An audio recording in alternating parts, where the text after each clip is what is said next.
Welcome to the Deep Dive. This week, we are really plunging into a stack of sources. We've got detailed analysis covering the U.S. stock market's performance for the week ending June 6, 2025. Our mission today. Well, it's to unpack the key drivers behind the market's recent moves, take a hard look at the economic signals shaping sentiment, to figure out which sectors are leading or, lagging, and really understand what signals investors are watching next. Because as these sources show pretty clearly, the market did move up, sure, but it did so with a lot of cross currents, some downright conflicting data points churning just beneath the surface. That's exactly right. On the face of it, a positive week. The upward trend continued. But when you start digging into the details, we quickly see why navigating this environment isn't just about looking at the big headlines. There are some fundamental questions raised by the data we're going to look at. Okay, let's unpack this then. Looking at the major indices, week ending June 6th, second straight week of gains. Yep, a solid follow-through. May was strong, and this continued it. The S&P 500, for example, gained about 1.5%, closed right at 6,000.36. And that 6,000 number is interesting, isn't it? First time it crossed that since late February. Puts it really close. What, like 2.3, 2.4% off the all-time high? It is, and there's definitely a psychological aspect to that 6,000 level for the S&P. Crossing big round numbers like that, it can give the market a real psychological boost. Grabs headlines, can encourage more buying, reinforces that bullish story. But, and this is important, hitting these big numbers can also tempt sellers to take some profits off the table. So yeah, the number matters for sentiment, but how the market actually trades around it, that tells you more about the underlying conviction. Right, a key test. And it wasn't just the S&P moving. The Nasdaq Q Composite, well, it really led the way this week.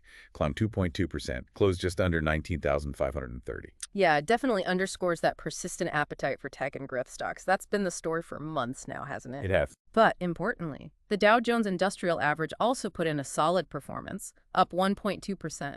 And that suggests the bullish feeling isn't just in tech. It seems to be broadening out a bit, hitting some of the larger, more traditional companies too. So all three main indices up, second week running. Does that suggest maybe this rally has, I don't know, healthier legs than some of the previous ones that felt very tech-heavy?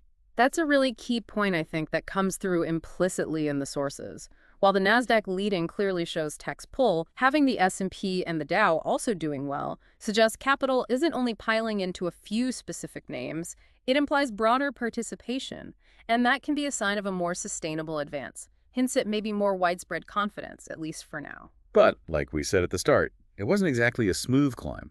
Sources mentioned some real choppiness midweek. Oh, definitely. There was a noticeable dip midweek, especially after the Fed released its meeting minutes. Then, quite a strong pivot, a rally into Friday. This sensitivity to data is crucial. It shows, even with a positive trend, investors are reacting very quickly to new information. Which brings us neatly to those macroeconomic factors. This is where the picture gets, let's say, more complicated, where those cross-currents really show up.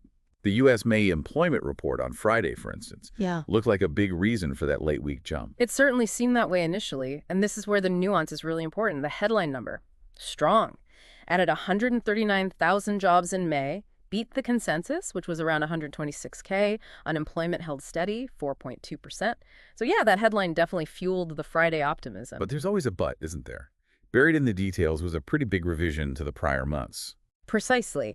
And this is critical. The sources highlight this clearly. Payrolls for April and March revised down, net downward revision of 95,000 jobs. So May looked better than expected, yes, but the trend in the 2 months before was actually weaker than we first thought. Okay, so the market cheers the good headline for May, but seems to kind of shrug off the fact that the previous trend just got knocked down by almost 100,000 jobs. What's that tell us about market psychology right now? I think it suggests the market is prioritizing sentiment. It's being fueled by positive headlines, especially from really key data points like employment. And it seems willing to overlook, or at least downplay, the underlying details that might hint at weakness. That narrative of a resilient labor market is just so powerful right now. Investors seem focused on that positive headline, maybe ignoring the backward-looking concerns from the revisions. It really points to a glass-half-full mentality prevailing, focused on momentum. And this is happening while we're also getting signals from the Fed.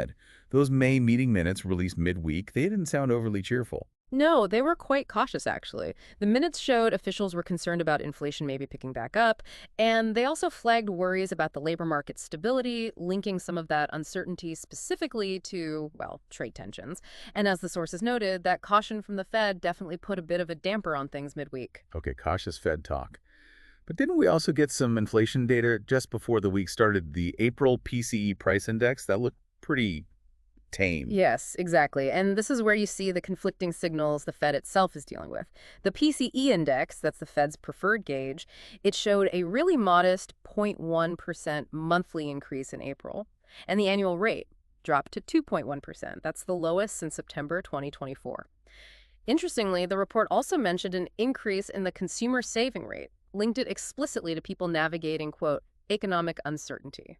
So you've got backward-looking inflation data, the PCE, looking pretty benign, minimal pressure right now. Yeah. But then you have the Fed's own minutes looking forward, expressing worries about future inflation, labor market stability, trade. It's a bit messy. It is messy, and this contrast puts the Fed in a kind of wait-and-see mode. That's crucial for investors to get. The soft PCE data means the Fed isn't feeling immediate heat from current inflation to hike rates. Gives them flexibility. But their stated worries about future risks, especially from unpredictable things like trade policy, mean they're definitely not ready to signal any aggressive move towards cutting rates either. They need more data, basically, to feel confident about where things are really heading.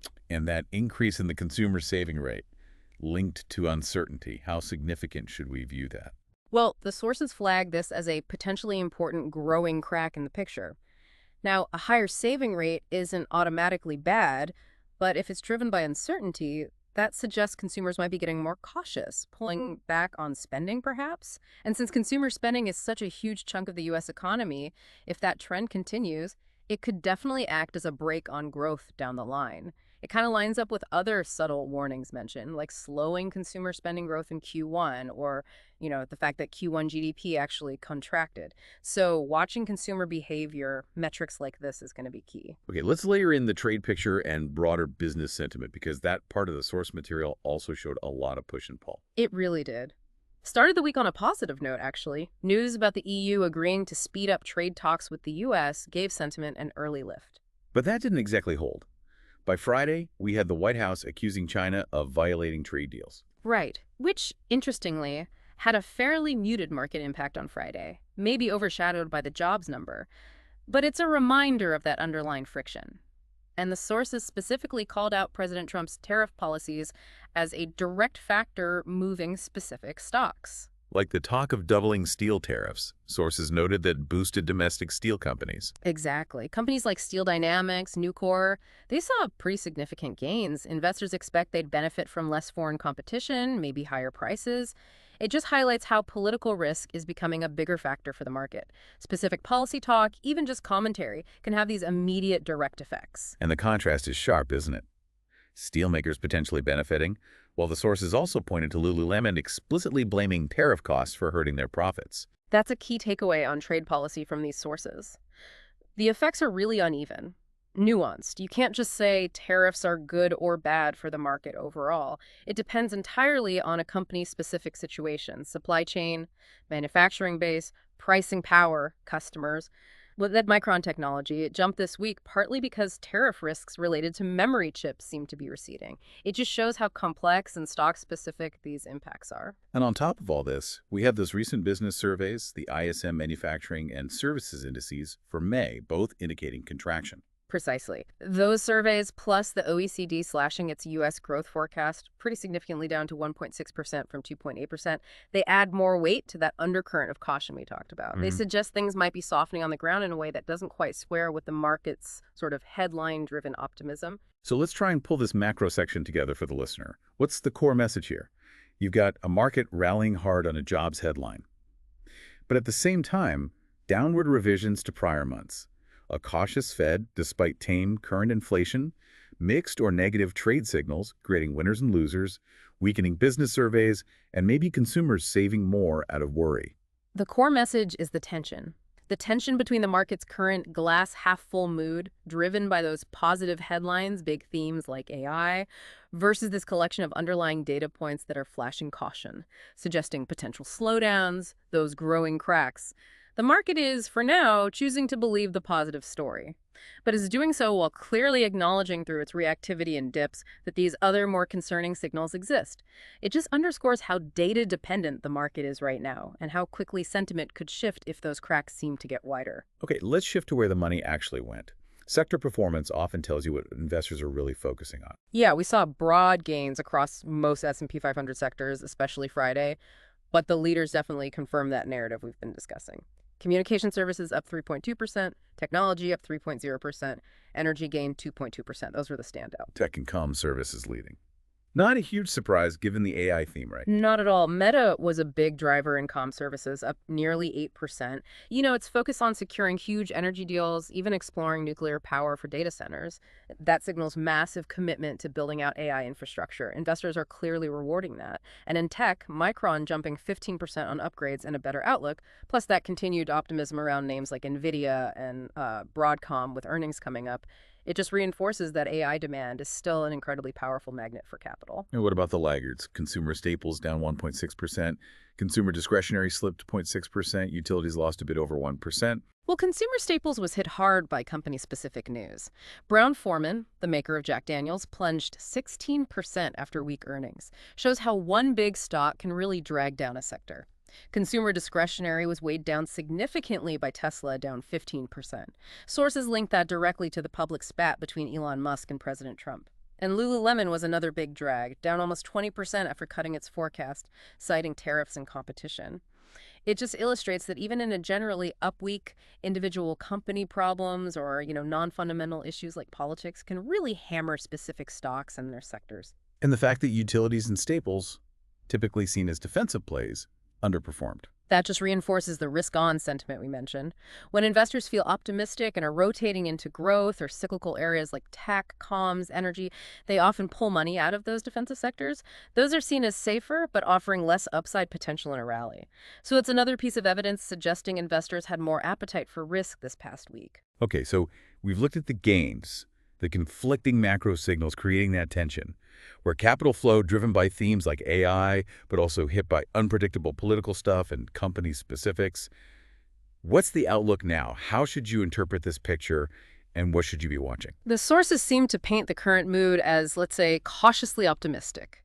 Leaning bullish, maybe, given the momentum from 2 weeks of gains and how positively investors spun key data like jobs.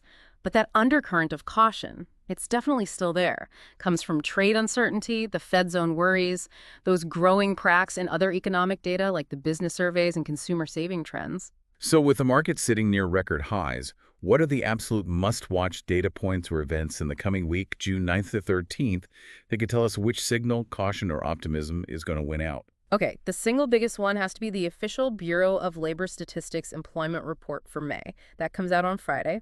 Remember how the market reacted to that other May jobs number this week? Well, this BLS report is the one the Fed really watches. It will either confirm that story of labor market resilience or potentially challenge it. Especially watch for revisions in this report in details like wage growth. We also get the JOLTS job openings on Tuesday and the ADP private payrolls on Wednesday. They give a broader picture of the labor market. Though keep in mind, ADP and BLS can sometimes tell different stories, which just adds another layer of complexity for the market to figure out. What else is on the radar for clues about those growing cracks? Definitely the ISM indices. Manufacturing on Monday, services on Wednesday. These are really timely reads on business activity and sentiment. If they show more contraction or significant weakness, that could really add weight to the cracks narrative. Might temper optimism, even if the labor report looks okay. Also, the Fed's Beige Book on Wednesday. That gives you valuable sort of ground-level, regional economic insights from Fed contacts across the country. And given how important tech has been, any key earnings we should watch? Oh, absolutely. Reports from companies with big AI exposure are key. CrowdStrike and HPE report Tuesday, but Broadcom on Thursday, that's arguably the most critical one next week. Given Broadcom's reach in semiconductors and infrastructure, its results and outlook offer vital clues about AI hardware demand and just broader tech spending. Any sign of softness there could challenge that dominant AI narrative. So it really sounds like with the market perched right near those old highs, the data next week isn't just noise. It's a potential catalyst. Could push us through or pull us back. That's exactly it. Strong data might give the market the conviction it needs to break through resistance, maybe set new records. But if the data disappoints, especially that BLS report or the ISM numbers, it could validate those lingering worries and trigger some profit taking. Especially after 2 strong weeks, the market's in a really delicate spot, highly reactive to data that either confirms or contradicts the current optimistic view. All right, so to quickly recap, a strong week on the surface for the indices, hitting key levels like S&P 6,000, driven by seemingly positive headlines, especially jobs, and powerful themes like AI. But just below that surface, our sources reveal this persistent undercurrent of caution. Weaker prior data revisions, the Fed's own worries about the future, trade uncertainty mixed with political unpredictability, softening business surveys, maybe cautious consumers.